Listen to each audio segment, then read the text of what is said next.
Hello guys, સ્વાગત છે physics funda physics by MD sir. તો અહીંયા આપણે ફિઝિક્સના ફંડાને ફિઝિક્સ ફંડા સાથે બહુ સારી રીતે ક્રેક કરીશું. જેડબલ્યુ અને નીટ લેવલનું ફિઝિક્સ અહીંયા આપણે ભણીશું. તો ચાલુ કરીએ છીએ એસટીડી 10 મતલબ ધોરણ 12 થી. ધોરણ 12 પહેલું ચેપ્ટર વિદ્યુત ભાર અને ક્ષેત્ર. તો પહેલા ચેપ્ટરની શરૂઆત કરીએ. પ્રસ્તાવનાથી શરૂઆત કરીએ છીએ. પ્રસ્તાવના આ એક માની એક પદાર્થ છે. ચાલો આવું છે દારો એક પદાર્થ છે. આ પદાર્થનો સામાન્ય ગુણધર્મ દળ છે. શું કહેવાય? તો કે દળ છે. હા, દળ છે. તો આ પદાર્થનો આંતરિક ગુણધર્મ ને દળ કહેવાય છે. આ પદાર્થના આંતરિક કોઈ પણ પદાર્થ, એવું નહીં કે આ પદાર્થ મતલબ કોઈ પણ પદાર્થના આંતરિક ગુણધર્મ તરીકે તમે દળ લઈ શકો. આંતરિક ગુણધર્મ શું છે? દળને તું દળનું ડિસેક્શન કરીને નહીં જોઈ શકો કે ભાઈ દળની અંદર શું છે, દળ ક્યાંથી આવ્યો, દળ કેવી રીતે તમને જોવા. દળનું તું ડિસેક્શન કરી શકવાનો નથી. બરાબર?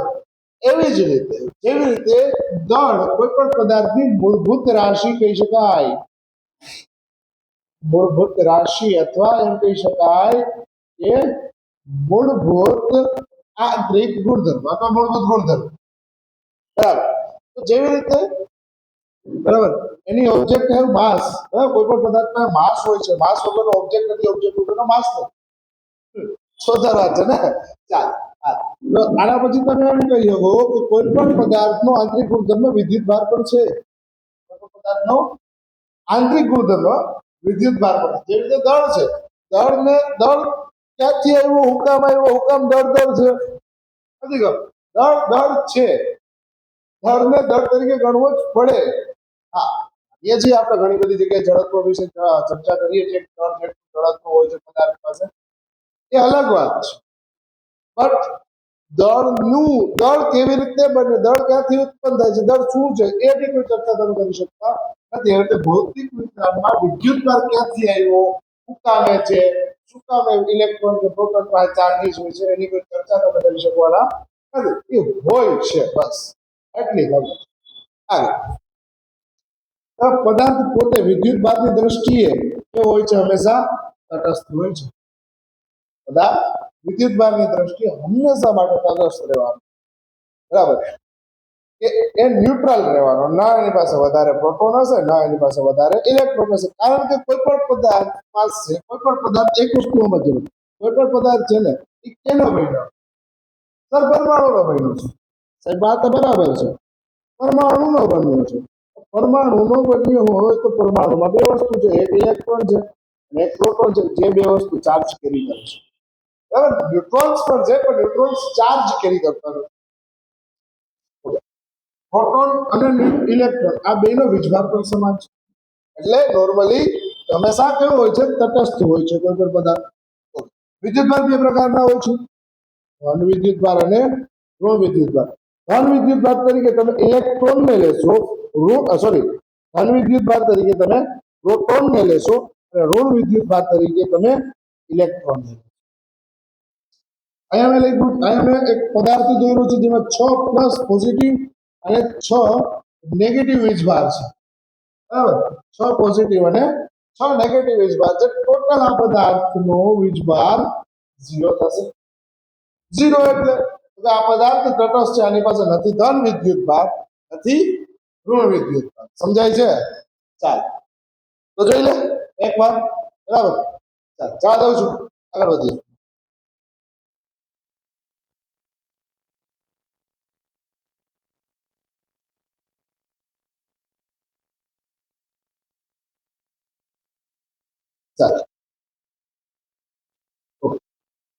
હવે વિદ્યુતભાર ઉત્પન્ન કઈ રીતે કરશે? તો કે ભાઈ ઘર્ષણથી વિદ્યુતભાર એટલે કે વિદ્યુતભાર ની આપ-લે થાય છે.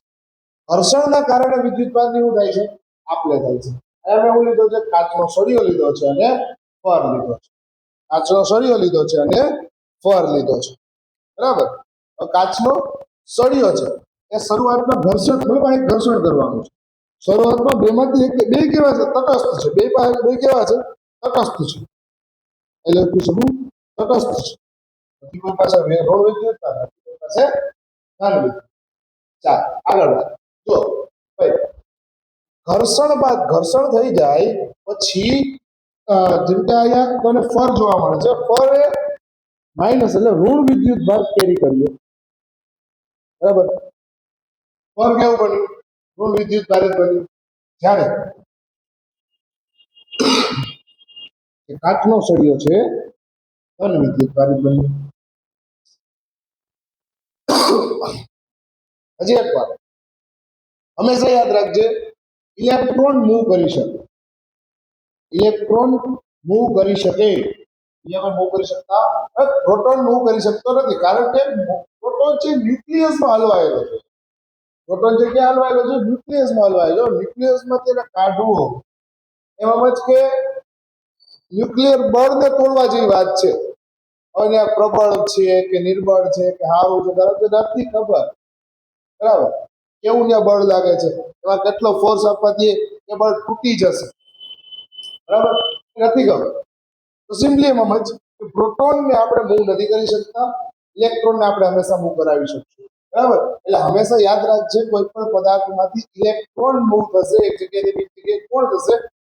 ફક્ત ઇલેક્ટ્રોન.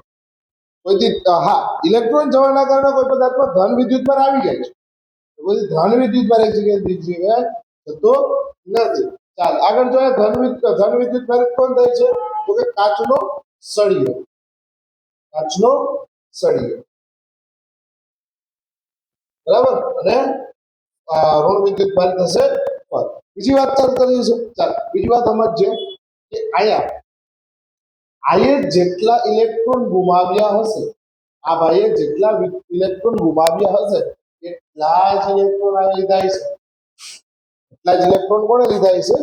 પરે લીધા છે, બરાબર. એટલા ઇલેક્ટ્રોન સળિયો ગુમાવે એટલા જ ઇલેક્ટ્રોન પર લઈ. રાખજો તો ભાઈ 1 2 3 4 5 6 7 8 9 10 11 ઇલેક્ટ્રોન ભાઈ ગુમાવ્યા. એટલે 11 પ્રોટોન ને વધારે છે. 1 2 3 4 5 1 2 3 4 5 6 7 8 9 10 આયે 11 ઋણ વિદ્યુત ભાર કેરી કર્યા. આગળ જવા દઉં છું, ફેરવું છું. ચાલ જરાક ધ્યાન દીધું.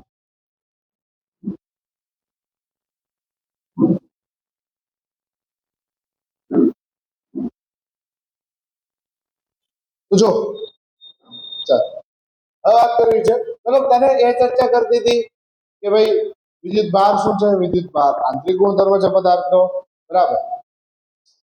ઓકે, હવે મારે વાત કરવી છે વિદ્યુત ભાર છે કે નહીં પદાર્થ પાસે. પારખવું તો પડશે. વિદ્યુત ભારની ચર્ચા તો કરી લીધી. તો વિદ્યુત ભારને પારખવા માટે ઇલેક્ટ્રોસ્કોપનો યુઝ કરીએ છીએ, બરાબર. હવે કેનો યુઝ કરીએ છીએ? ઇલેક્ટ્રોસ્કોપ. ઇલેક્ટ્રોસ્કોપની મેં કઈ ડાયાગ્રામ બતાવ્યો છે તમને, બરાબર. આ બેઝ ડિસ્ક એટલે વાહક પ્લેટ. આનો કહેવાશે તારાથી વાહક પ્લેટ.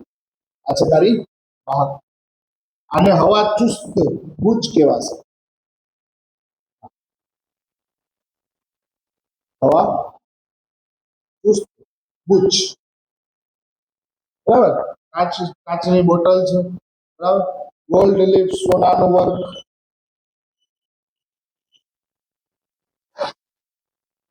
બરાબર. આ મેટલ પ્લેટ છે ને અર્થિંગ કરેલું છે. સીધું સમજ છે.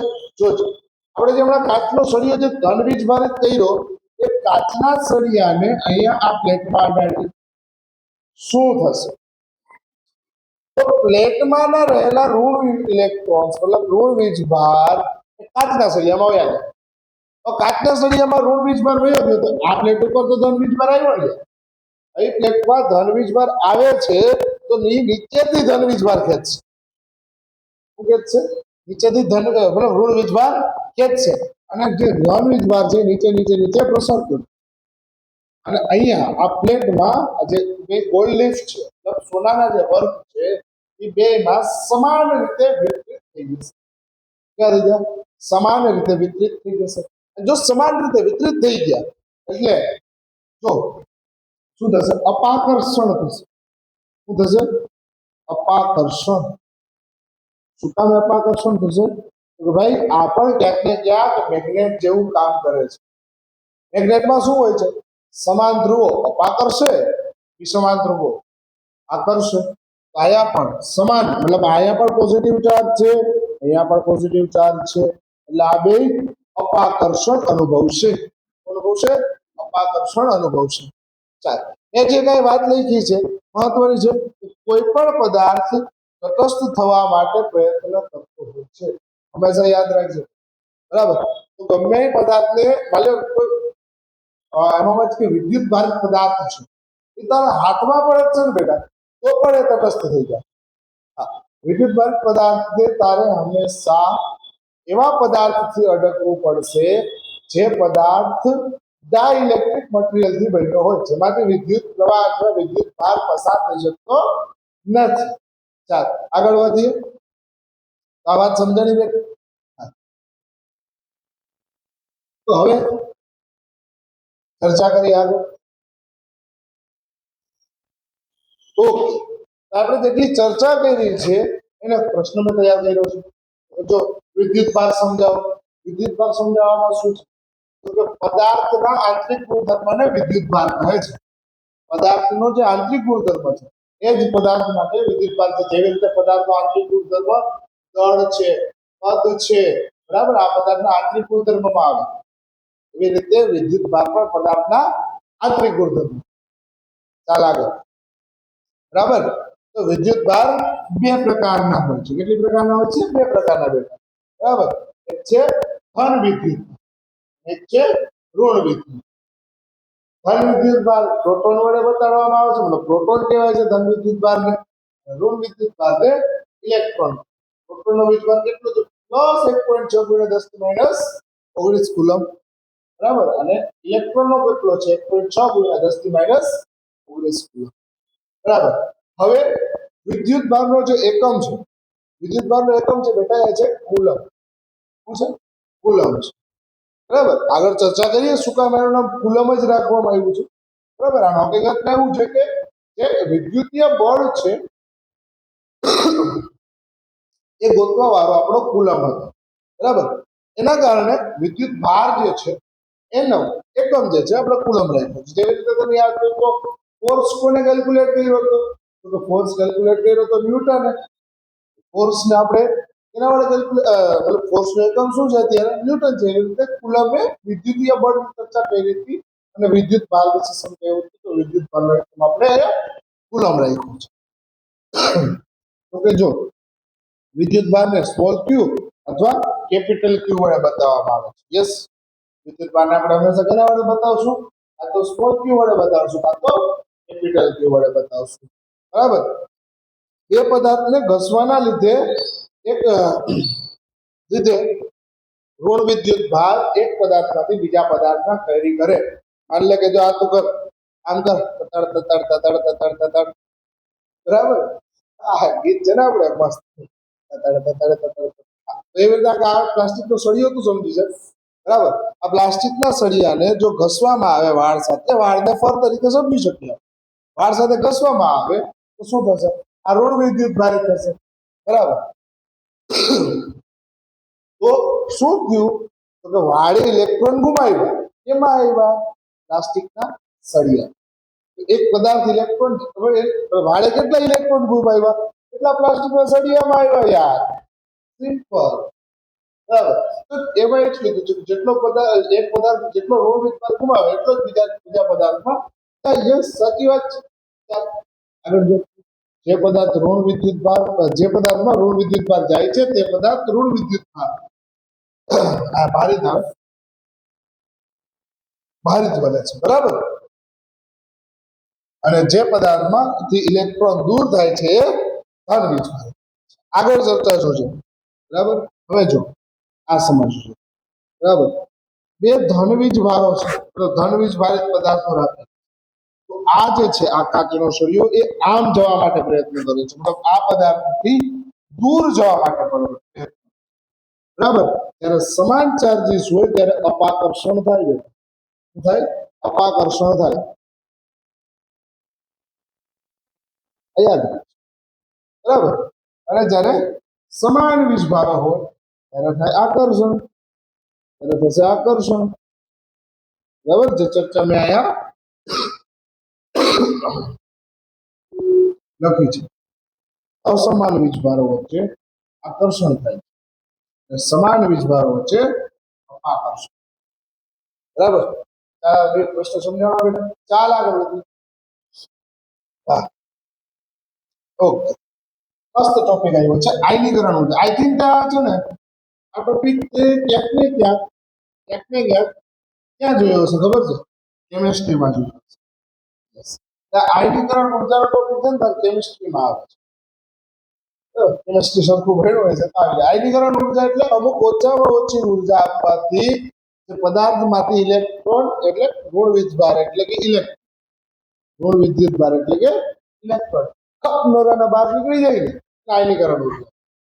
ભાઈ માની લ્યો કે આ પદાર્થને થોડો ગરમ કરું, કપનો જેટલો જે પોઈન્ટ હું આને ગરમ કરું જે પોઈન્ટ આમાંથી ઇલેક્ટ્રોન બહાર આવી જાય ને એ જે ઉર્જા છે એ ત્યારે મેં જેટલી ઉર્જા એને દીધી એને આ પદાર્થની આયનીકરણ ઉર્જા. આ પદાર્થને માંથી ઇલેક્ટ્રોન બહાર કાઢવા માટે ઓછામાં ઓછી મારે કેટલી ઉર્જા દેવી પડશે એને શું કહેવાશે? આયનીકરણ ઉર્જા. દરેક પદાર્થની આયનીકરણ ઉર્જા જુદી જુદી હોય છે. બરાબર. સમજ. અહીં એક પદાર્થ છે 10 જૂલ આયનીકરણ ઉર્જા ધરાવે છે. આ એક પદાર્થ છે 15 જૂલ આયનીકરણ ઉર્જા ધરાવે છે. બેનું ઘર્ષણ કરવામાં આવશે. માની લીધું શું કર્યું ત્યાં ઘર્ષણ કર્યું તો આની 10 જૂલ ઉર્જાદારી પૂરી થઈ જાય ઘર્ષણ કરવામાં, મતલબ એને મળી જાય. કેટલા મળી જાય ને? 15 જૂલ ઉર્જા પહોંચવામાં વાર લાગે, જેટલી 10 ઉર્જા પહોંચવામાં વાર નથી લાગતી એટલી વધારે 15 જૂલ ઉર્જા પહોંચવામાં વાર લાગે છે. તો હું થાય રાખજો અહીંથી ઇલેક્ટ્રોન નોરાનામાં વયા જાય. અહીંથી ઇલેક્ટ્રોન ક્યાં વયા જાય? આમાં. અહીંયા શું થાય? ઋણ વીજભાર ઉત્પન્ન થશે. અહીંયા ધન વીજભાર ઉત્પન્ન જાણું કામે કોઈ પદાર્થ ઋણ વીજભારિત બને કે ધન વીજભારિત બને આયનીકરણ ઉર્જાના કારણે બેટા. કોના કારણે બને છે? આયનીકરણ ઉર્જાના કારણે. ચાલ હવે આગળ વધે. જેને બધી રીત ટાઈપનો ટોપિક છે જરાક સમજ. ઘન એટલે કે સોલિડ એટલે જે અડવામાં સોલિડ લાગે. બરાબર. દાખલા તરીકે આ પ્લાસ્ટિકની પેન છે તો મને સોલિડ લાગે છે. બરાબર. જ્યારે હું આ કોઈ ડાબો છે અથવા આપણા લુગડું છે એના અડું તો આપણે સોફ્ટ લાગશે. આ સોફ્ટ છે મારા માટે, આ હાર્ડ છે અથવા સોલિડ છે. બરાબર. તો જે ઘન એટલે કે સોલિડ હોય એ પદાર્થ હંમેશા ઋણ વીજભારિત થશે. નોર્મલી આવું પ્રશ્ન પૂછાય છે કે તમે એટલે કોઈ બે પદાર્થો આપી દે અને પૂછી લે કે જોજી આ પદાર્થ ઋણ વીજભારિત થશે કે ધન વીજભારિત થશે? તો આપણને આના દ્વારા આઈડિયા આવી શકે કે આ ધન વીજભારિત થશે કે ઋણ વીજભારિત થશે. બરાબર. અને જે ઊંચા ફરવાળ એટલે કે સોફ્ટ પદાર્થ જે સોફ્ટ પદાર્થ અડવામાં સોફ્ટ લાગે, પકડવામાં જે સોફ્ટ લાગે એ પદાર્થ એ ધન વીજભારિત થશે. બરાબર. કારણ શું છે? અને આયનીકરણ ઉર્જા ઓછી હોય. આનું કારણ શું છે? આયનીકરણ ઉર્જા ઓછી હોય. આમાં એક અપવાદ પણ છે. આપણે કાચનો સળિયો, કોનો? કાચનો સળિયો. કાચનો સળિયો છે એ ધન વીજભારિત થાય છે પર સાથે ઘસવામાં. બરાબર. એ ઋણ વીજભારિત થતો નથી. અને બાકી કાચનો સળિયો સર થતો છે પણ અપવાદ છે બેટા. શું કરીએ? એક એમાં આયનીકરણ ઉર્જા ફર કરતા કે વાળ કરતા ઓછી છે. બરાબર. સમજાય છે? કાચનો સળિયો એકમાત્ર એવો છે જે ધન વીજભારિત થશે, બાકી બધા ઋણ વીજભારિત થશે.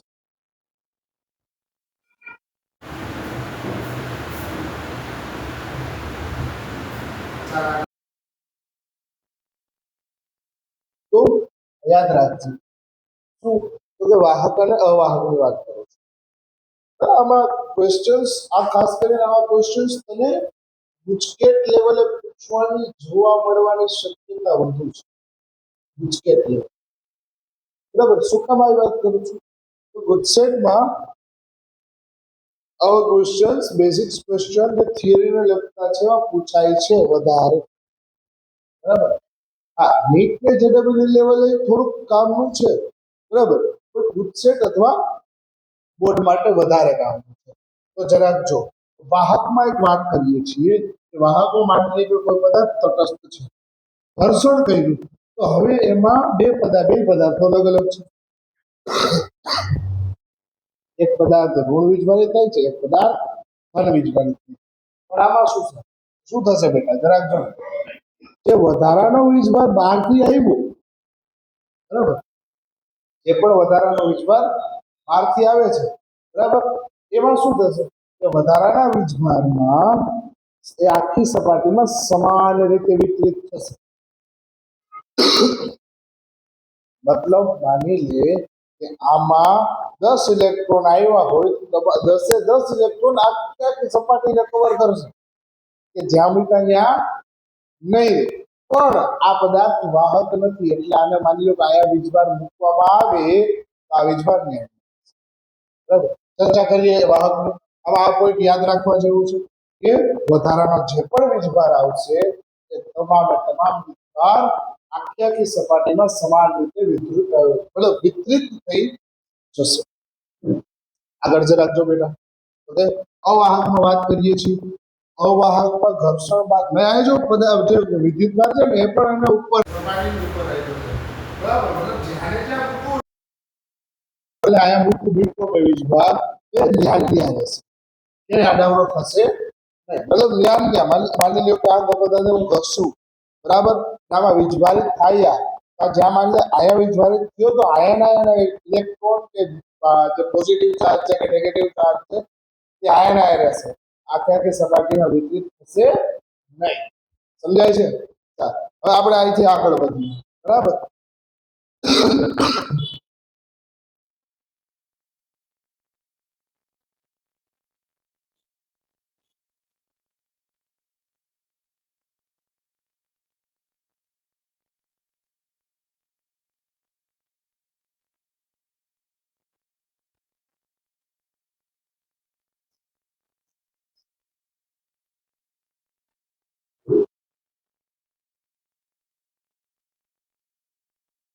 આગળ તો વિદ્યુત ભારનું વર્ગીકરણ કર્યું છે મેં, મતલબ આને કોઈ પણ પદાર્થ વિદ્યુત ભાર કેવી રીતે કરી શકાય ના 3 પ્રકાર થાય, બરાબર.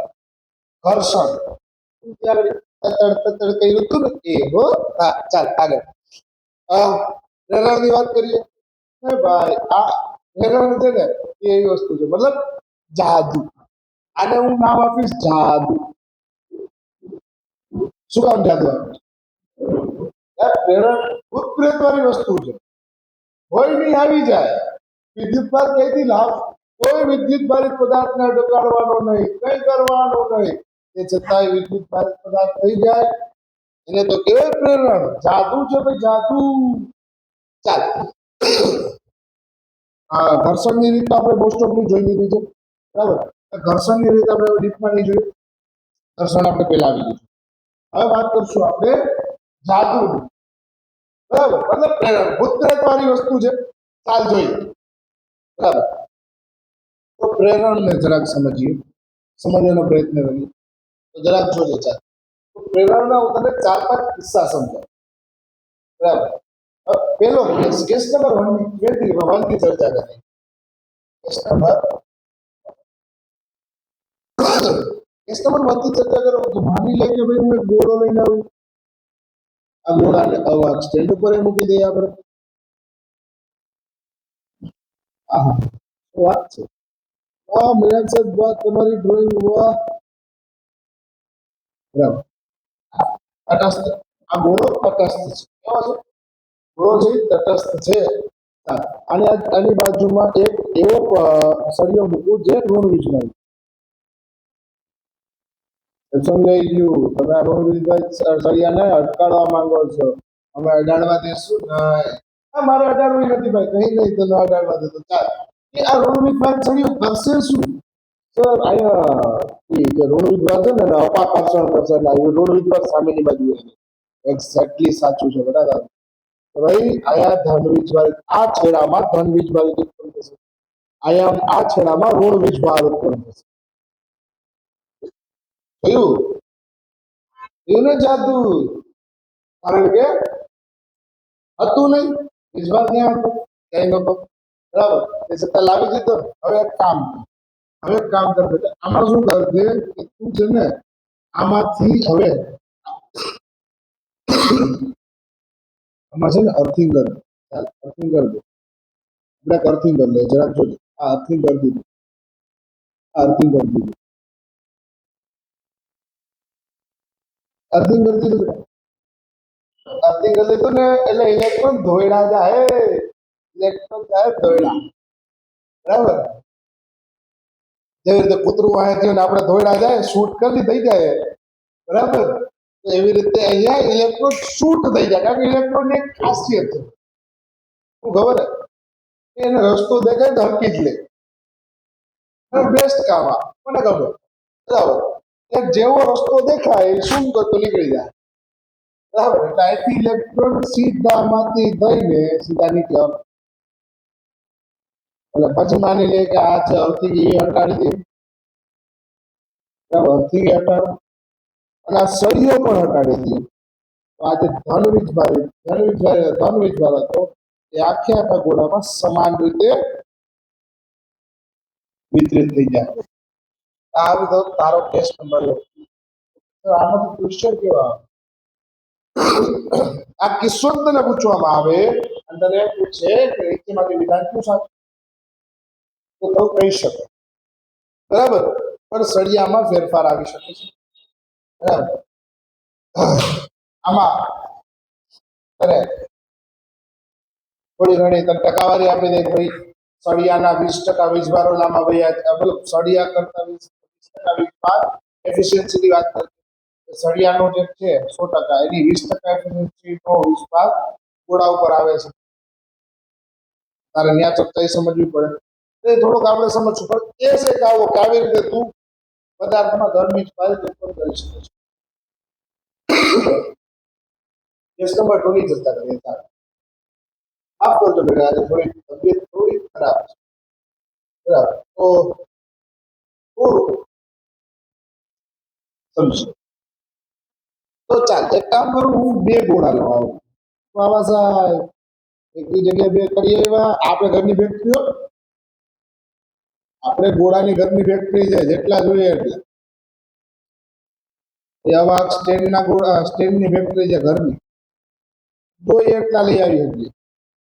આ બીજો ગોળો.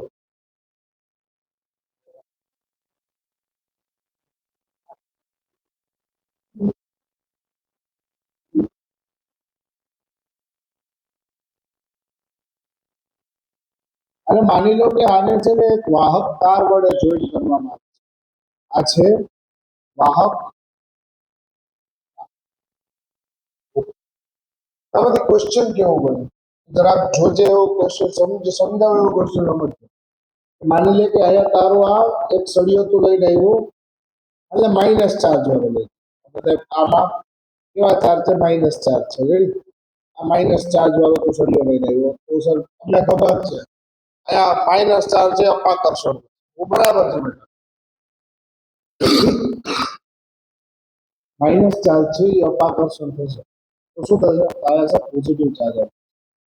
ભાઈ માઇનસ ચાર્જ ખાલી અપાકર્ષણ તો થશે, પણ ટેકડો મારી મેં તને કીધું હતું ઇલેક્ટ્રોનને રસ્તો મળવો જોઈએ, તરત દોડ્યો છે.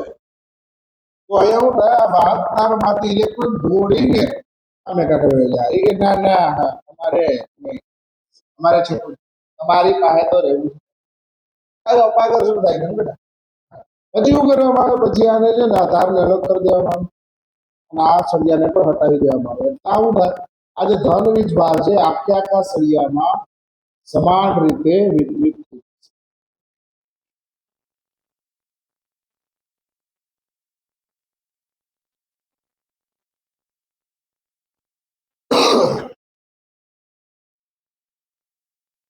એક કેસ આ છે. આ 2 કેસ મૂકે. હવે શું કરી શકે છે, આ મોટો ગોળો રાખી શકે અને આ નાનો ગોળો રાખી. બરાબર, પછી તને એમ કહે કે હવે વીજભાર ગોઠતો કેટલો છે, આ પદાર્થમાંથી સામે કાંઠે કેટલો છે, તો તારે પહેલા તો ઈ ગોળા પ્રમાણે તારે કેલ્ક્યુલેશન કરવું પડશે. એ આપણે જોઈએ તારે એવો બહુ એક તો કે બીએસસી અથવા એન્જિનિયરિંગ લેવલનો થોડો ક્વેશ્ચન થઈ જાય છે, તો એવા ક્વેશ્ચન તો રેર કેસમાં પૂછાઈ જાય. બાકી જેવા ક્વેશ્ચન પૂછાઈ શકે એવા ક્વેશ્ચનની હું થોડી ચર્ચા કરીને અહીંયા લઈને આવ્યું છું. તો જરાક જોતો બેટા આગળ વધીએ. બરાબર, આ મુખ્યત્વે આ બે કેસીસ આની અંદર, એનાથી વધારે કોઈ કેસ જોવા મળતો નથી. બરાબર, જો હું વાત કરું છું તો એક તટસ્થ વાહક ગોળાની નજીક એક ધન વિદ્યુત ભારિત બિંદુત્વ વિદ્યુત ભાર, મતલબ આ ભાર નો આવે, અહીંયા આવે વિદ્યુત ભાર. બરાબર, વિદ્યુત ભાર પ્લસ ક્યુ મૂકવામાં આવે છે.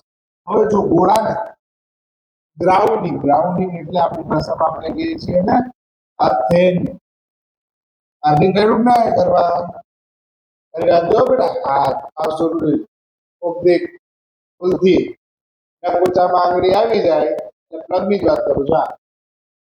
કેવા થાય કે ધ્યાન રાખવાનું, અર્થિંગ હોય તો ન થાય, ના ભાઈ તમારા તો અર્થિંગ થશે ભાઈ, યાદ રાખજો. બરાબર, અર્થિંગ કરવામાં આવે તો નીચેમાંથી કયું વિધાન સાચું છે? જોતો ભાઈ, ગોળો છે ધન વીજભારિત થશે અને ગ્રાઉન્ડ માંથી ઇલેક્ટ્રોન ગોળામાં આવશે. વાહ, શું વાત છે, શું વાક્ય દીધું આપણને. તો પરમાત્મા જશે ને એટલું જ આવું વાક્ય મળે આપણને. શું વાત છે, જરા જોતો. ગોળો ધન વીજભારિત થાય છે અને ઉપરથી ગ્રાઉન્ડ માંથી ઇલેક્ટ્રોન આપણને મળે. ધન વીજભારિત થવું અને ઋણ પોતાની અંદર લેવું, શું વાત છે. એ તો દેખાય ખોટું. સમજ બેટા, મતલબ તારી પોઝિટિવ ચાર્જ છે અને તું નેગેટિવ ચાર્જ લેશો તો તું પોઝિટિવ ચાર્જ જ બની રહે. હા બને ને, આપણે નથી હોતા ઘણા બધા ભાઈબંધો એવા હોય, બરાબર, નેગેટિવ ચાર્જ વાળા, આપણે પોઝિટિવ, આપણે નબળું વિચારવાનું જ નહીં, આપણે હંમેશા સારા છીએ એવું જ વિચારવાનું. બરાબર, ઘણા બધા ભાઈબંધો હોય નેગેટિવ ચાર્જ વાળા, નેગેટિવ ચાર્જ પછી આપણને આપે અને આપણે શું, આપણે પોઝિટિવ ચાર્જ માં જ રહીએ. પોસિબિલિટી જ નથી બેટા. એટલે નેગેટિવ ચાર્જ વાળા ભાઈબંધો એકા રાખવા, તો નીટ ક્રેક થશે, તો જેડબલી ક્રેક થશે, બાકી થશે નહીં. જઈએ, ચાલ આગળ જાઓ. શું કહે છે, ગોળામાં ઋણ વિદ્યુત ભારિત, ગોળો ઋણ વિદ્યુત ભારિત થશે અને ગોળામાંથી ઇલેક્ટ્રોન ગ્રાઉન્ડ. વાહ, આપણો કોઈ મહાન આત્મા હશે ને તો જ આવું વાક્ય તમને જોવા મળે. હું કે જે ગોળો છે ઋણ વિદ્યુત, પેલા તો ગોળો તટસ્થ હતો એ ઋણ વિદ્યુત ભારિત થઈ ગયો, અને ઋણ વિદ્યુત ભારિત ત્યારે થયો જ્યારે પોતામાંથી ઇલેક્ટ્રોન કાઢ નાખે ત્યારે. વાહ, શું વાત છે. હવે સમજાવું, આ સોલ્યુશન સમજાવું. આપણે વાત એક તટસ્થ ગોળો લઈએ, ચર્ચા કરીએ આપણે આ તટસ્થ ગોળો.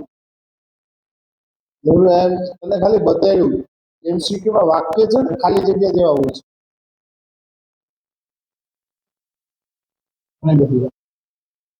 બરાબર, ચાલ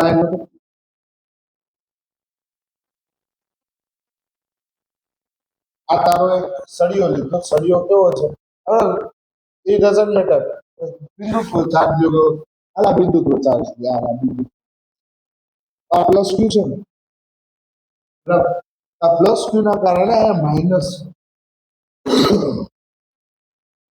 માઇનસ ચાર્જ એટલે, બરાબર. અને આને અર્થિંગ કર ને બેટા, જયારે આને તું જયારે અર્થિંગ કર ને, આ તું અર્થિંગ કર ને, આ તો પોઝિટિવ ચાર્જ બન્યો જ તારો, બરાબર. પોઝિટિવ ચાર્જ માટે અર્થિંગ છે ને બહુ જોરદાર.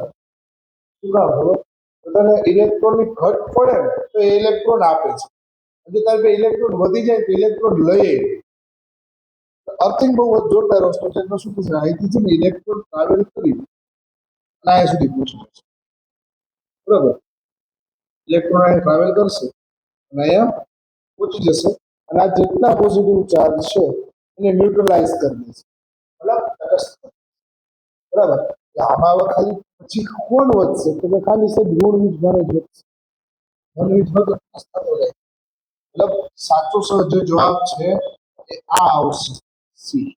ગોળાનો ગોળો ઋણ વિદ્યુત પારિત થશે અને ગ્રાઉન્ડમાંથી ઇલેક્ટ્રોન ક્યાં આવશે, ગોળામાં આવશે. બાકી આ તો પોસિબલ જ નથી, આ પોસિબલ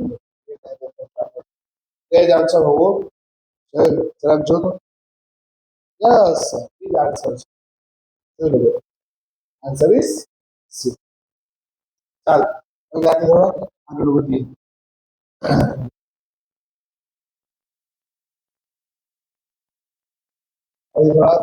આગળ વધીએ અને ચર્ચા કરીએ થોડી આગળ. બીજો ક્વેશ્ચન છે આનો, બે સમાન ત્રિજ્યાના ગોળા, બે સમાન ત્રિજ્યા ધરાવતા વાહક ગોળાઓ. હા ભાઈ, આ બે સમાન ત્રિજ્યા ધરાવતા બે વાહક, બરાબર. એ અને બી, હાલો આ એ છે ને આ બી છે, અને હું આવ્યું એકબીજાને સંપર્કમાં રાખે, આનો એક વાહક પારગત એટલે સંપર્કમાં આવી ગયા. અને બીજો ગોળો જે સમાન ત્રિજ્યા વાળો છે અને ઋણ વીજભાર, ઓકે ચાલો આ જે આને અવાહક સ્ટેન્ડ ઉપર રાખી દઈએ એટલે હું વિદ્યુત ભાર નીચે ના જાય, બરાબર. એક ત્રીજો ગોળો લાવવો મળ્યો, ત્રિજ્યા સમાન છે, આની પાસે માઇનસ ક્યુ ચાર્જ છે, એની નજીક લાવવા મતલબ આ એની નજીક લાવવા મળ્યું, બરાબર. એવું થશે આ જે માઇનસ ના કારણે અહીંથી ઇલેક્ટ્રોન અપાકર્ષણ થશે, આ પોઝિટિવ ચાર્જ વાળો, બરાબર. અહીંથી જે સોરી અહીંથી જે ઇલેક્ટ્રોન જે થોડી સામે કાંઠે વયા જાય, મતલબ બરાબર, આ પોઝિટિવ ચાર્જ આવી જશે, આમે કાંઠે નેગેટિવ ચાર્જ, બરાબર. તમને પૂછ્યું છે એ અને બી ઉપર અંતિમ ભાર, મતલબ અંતિમ વીજભાર કેટલો હશે. જો એ ક્યાંક ને ક્યાંક સાચો છે, પણ એમાં તને ફિક્સ વેલ્યુ આપી છે, એના બીમાં તને ફિક્સ વેલ્યુ આપી છે, અને પ્રેરક દ્વારા તો ફિક્સ વેલ્યુ કેલ્ક્યુલેટ ન કરી શકે, બરાબર. હા, ઘણી થાય કે ભાઈ કેટલું અપાકર્ષણ થશે, કેટલો ફોર્સ લાગશે, એના કારણે વીજભારથી કેટલો સામે કાંઠે વયો જાય, પરંતુ એક્ઝેક્ટ વેલ્યુ કેલ્ક્યુલેટ કરી શકવાનું નથી, એપ્રોક્સિમેટલી તું લગાડી શકે. એક્ઝેક્ટ વેલ્યુ આપી છે એટલે આ પછી હું કીધું છે કે ક્યુ એ છે આ છે ધન અને ક્યુ બી છે ઋણ, પણ બંનેનું મૂલ્ય અસમાન છે. અહીંથી જે ઇલેક્ટ્રોન આવ્યા જે હતા એ જ આમાં ગયા, તો ઋણ આનું આ બે અસમાન કેવી રીતે થાય, બે સમાન જ થશે. હવે હા, બે સમાન. પછી એ ક્યુ એ અને ક્યુ બી બંનેના મૂલ્યો સમાન, એટલે કે આવી રીતે હશે. આ વિધાન મને યાદ નહીં સાચું લાગે, બે ગુણા તટસ્થ હશે, બરાબર. આને દૂર કરી દેવામાં આવે તો બે ગુણા તટસ્થ નહીં, છે ને અલગ કરવામાં આવે. સમજાણું? આનો ક્વેશ્ચન તમારો આન્સર આ જોવો જોઈએ. ચાલ જોઈએ. Yes, it is the right. ચાલ આગળ વધીએ.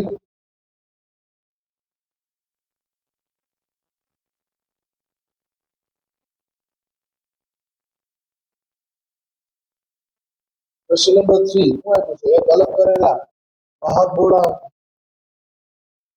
એક અલગ કરેલા મતલબ આઇસોલેટ એટલે અલગ, બહુ અલગ છે. એક અલગ કરેલા વાહક ગોળાની અંદર બખોલ છે, મતલબ ખાલી કેવિટી છે, બરાબર. આ બખોલના કેન્દ્ર પર કયો વિદ્યુત ભાર મૂકવામાં આવે છે. જો ગોળાની અંદરની સપાટી ઉપર કોઈ અન્ય બાહ્ય વીજભાર પ્લસ Q લગાવવામાં આવે તો બખોલની અંદરની સપાટી પર પ્રેરિત વિદ્યુત ભાર પર શું અસર થશે.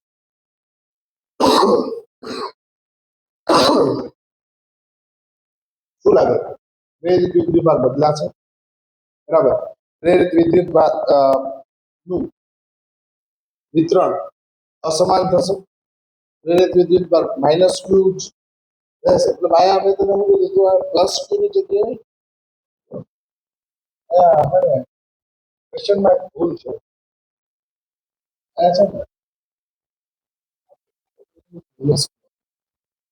ને માઇનસ ક્યુ અને વિતરણમાં કોઈ ફેરફાર નહીં થાય. સી ક્યાંક ને ક્યાંક સાચું છે જરાક તો બરાબર લોકલમાં કોઈ ફેરફાર થવું જોઈએ. યસ વિતરણમાં તો કોઈ ફેરફાર નહીં થાય. વિતરણ તો સમાન રીતે જ થશે. બહાર જો માઇનસ ચાર્જ છે માઇનસ ચાર્જ જ રહેવાનો છે કારણ કે અંદરની બાજુ તે મૂક્યો છે ને અંદરની બાજુ તે મૂક્યો છે એના કારણે બહારની બાજુનો જે વીજભાર છે એને કોઈ અસર થવાની આગળ મસ્ત ક્વેશ્ચન છે. બરાબર આ ખાસ જાગજો. સારો ક્વેશ્ચન છે નાનો છે પણ નાજુક છે પણ સારો છે. શું કહે છે એક અનંત મોટી વાહક પ્લેટ ડી અંતર એક બિંદુએ વિદ્યુતભાર પ્લસ ક્યુ રાખેલો છે. બરાબર ઇલેક્ટ્રોસ્ટેટિક ઇન્ડક્શન ના કારણે મતલબ ઇલેક્ટ્રોસ્ટેટિક ઇન્ડક્શન એટલે સ્થિત વિદ્યુત ભારિત પ્રેરણ પ્રેરણની જ વાત ઇન્ડક્શન એટલે પ્રેરણ ના કારણે પ્લેટ પર પ્રેરિત થતો કુલ વિદ્યુત ભારનું મૂલ્ય કેટલું છે? માઇનસ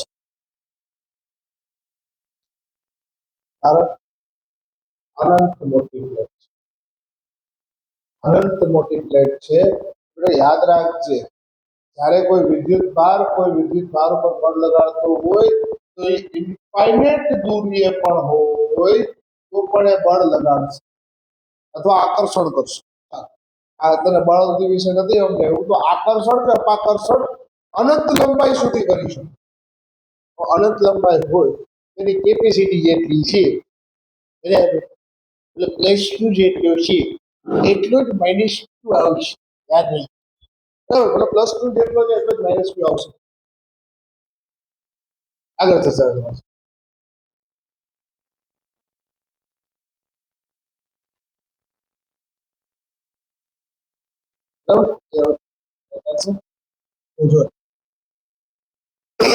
સારા ક્વેશ્ચન્સ લઈને આવ્યો છું જરાક જોજો. જ્યારે વીજભારિત કાચના સળિયાને ધાતુના તટસ્થ નળાકારની નજીક લાવવામાં આવે ત્યારે નળાકારને મુક્ત ઇલેક્ટ્રોનનું પુનઃ વિતરણ થાય છે. આ પ્રક્રિયા દરમિયાન નળાકારની અંદરના ભાગમાં પ્રેરિત વિદ્યુત ક્ષેત્ર શું લાગે છે?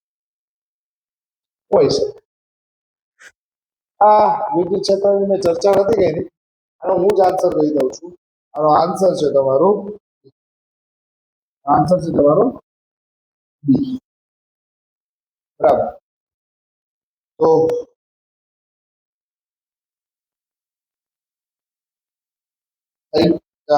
આજનો સેશન અહીંયા પૂર્ણ કરીએ અને તમને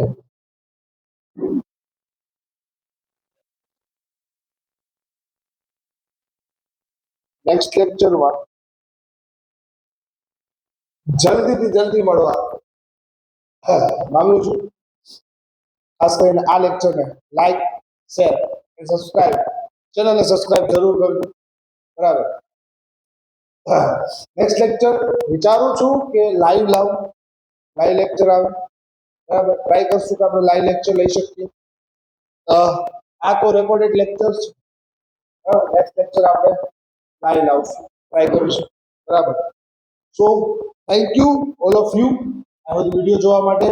નેક્સ્ટ લેક્ચરમાં આપણે સ્પર્શ વિશે ચર્ચા કરીશું કે સ્પર્શ દ્વારા જે વિદ્યુત ભારનું એક જગ્યાએથી બીજી જગ્યાએ વિતરણ થાય છે વિતરણની ચર્ચા કરશું એના એમસીક્યુઝ જોઈશું. બરાબર પછી બળ વિશે ચર્ચા કરીશું અને બળના આપણે એમસીક્યુઝ નું બધું જોશું. તો ગુડ નાઇટ સબા ખેર. ચાલ નેક્સ્ટ લેક્ચરમાં મળીએ.